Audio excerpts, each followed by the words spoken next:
mới thọt để khơi anh bánh thọt pi một tàu mà bón vào rồi miếng bánh thọt hồi nữa không phải gì hai tầm mai tầm phải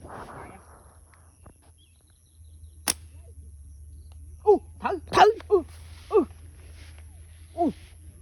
con ngốp ngon ngon nè một con bằng flap mình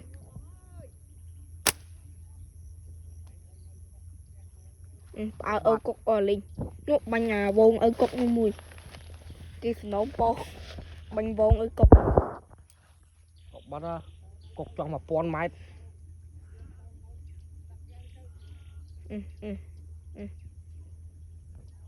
cái bánh mình ngố vào cục trong mà pon máy ở cục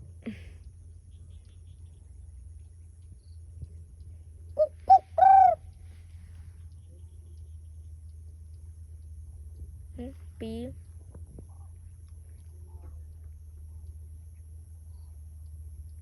bánh phải qua nóng đấy ngồi vào ba bánh đỏ luôn một cái chân mỡ một là nhạc mưa nhạc mưa con trâu ấy con trâu mà đừng lạnh chết bánh đi bỏ thấy con ăn ấy có được con đào quay bỏ đi quay đâu mà bỏ đi đậu mình đậu ăn từ lòng mình đậu đó thì vậy là vậy ô tao bắt đi cho ngon bình đậu đi mắt tao tới cây một con đi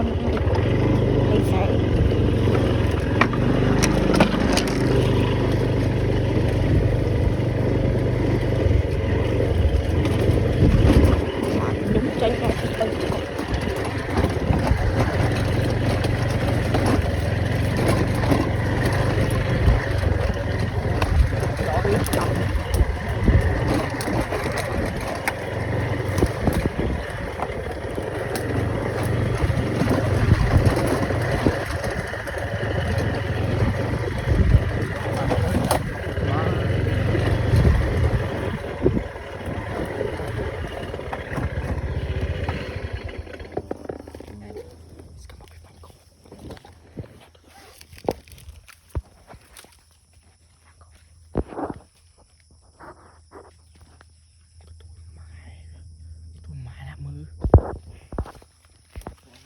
ngon bị hẳn nhạc mướn á bọn lưu quay qua nhạc mướn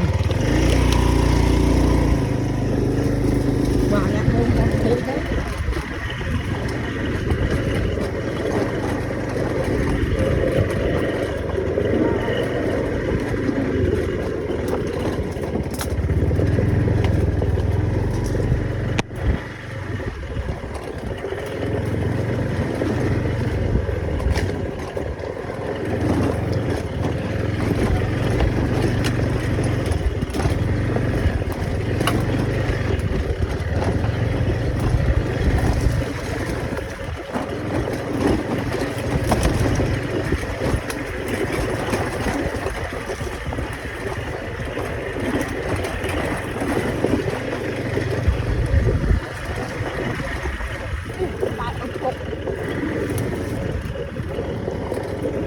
lại bông bầu ngày đi vô mà tôi ná rau ở cục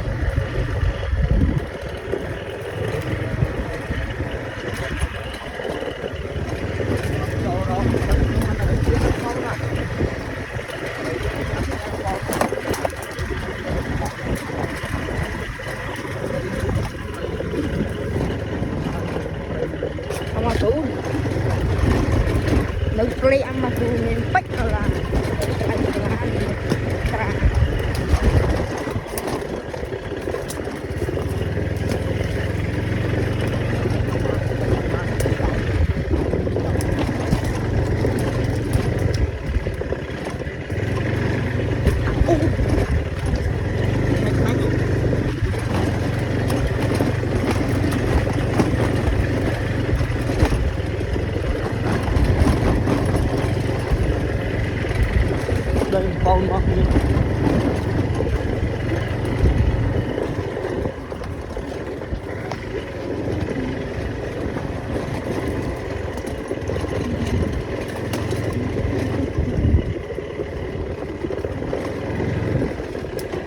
tổ bóng chụp lại luôn không? Nó lắng hơn. Vâng, nó lại đúng cách chụp đi. Con lóng rồi. Vòng mai vòng. Ta hơn túc chắc đuôi mai quả thì túc sợ nha. Mồi. Không tay. Hả? Dùng máu mưa cái tất. Cuma sao không mau dùng tụi vào cục.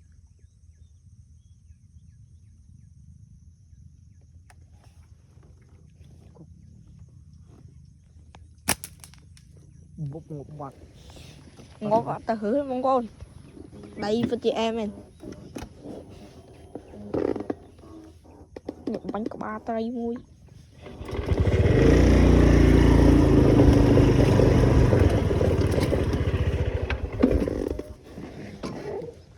Cầm đá chắc.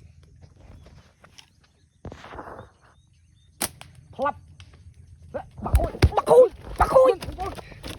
Bà ơi, bà ơi con. Chung quay plón cho mày. Nó có. Bà ơi mấy.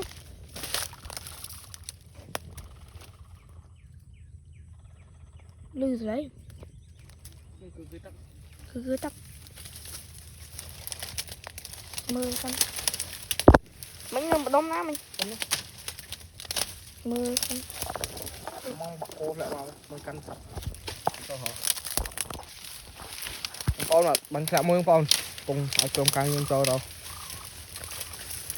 Một con rất kilo men. Con trấu bánh cây. Con trấu bánh mày thấy. Cảm phiền con thật cảm phiền con. Bỏ nè rồi nó mà bóng bỏ nè.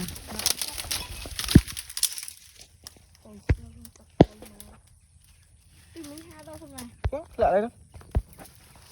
Họ lại đục một. Giờ há tới xuống bia lẹ bị đâm qua.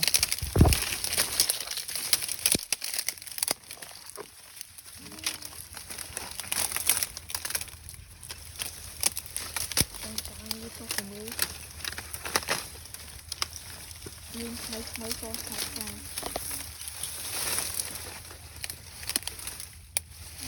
Cũng phải cho mưa lên nó mưa nó một linh tịch. Mưa lên. Hả? Mưa không khổ. Sẽ cho tắt.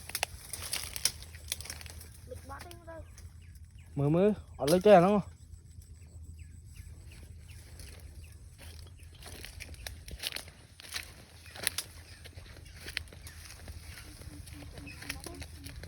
Anh khơi kìa, không